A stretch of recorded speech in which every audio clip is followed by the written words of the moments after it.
These people who are pushing the climate change agenda, they're the same as elderly socialists.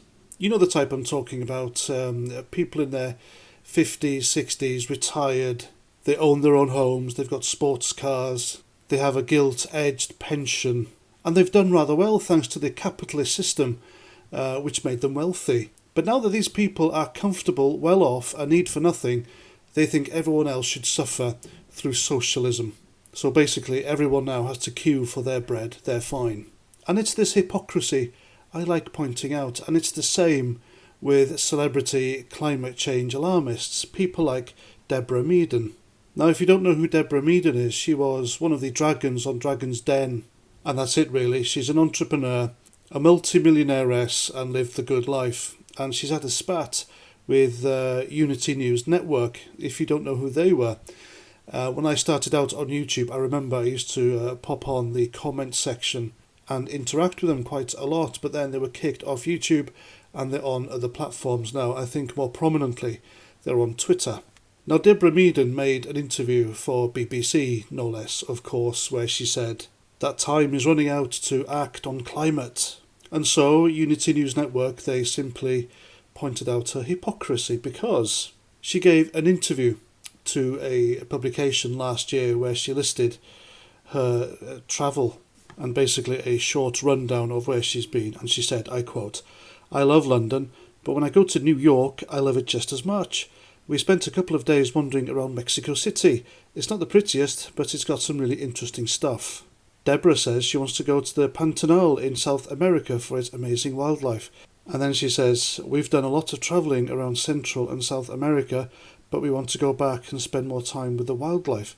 There's a huge area called the Pantanal, which has amazing wildlife. Our next trip will be to Borneo probably, either at the tail end of this year or the beginning of next." So UNN put this to Deborah Meaden and she lost it. She wasn't happy. She said, "Take this lie down.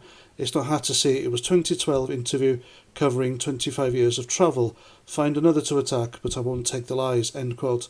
And that's the thing. She's lived her life. She's had her travel. She's had her fun. But now because of climate change, which she contributed to, thanks to the huge, massive carbon footprint, each plane journey she took in those 25 years contributed to, it's now wrong that people should do the same thing.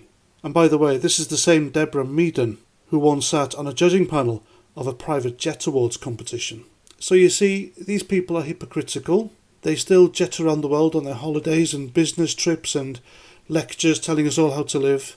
But we are expected to fork out for overpriced electric cars, which are run on batteries which have cobalt in them, which are dug out of the ground by impoverished Africans. So there we go, Deborah Meaden, someone who clearly loves her luxury foreign holidays. And because she's changed her mind now, everyone has to not travel anywhere.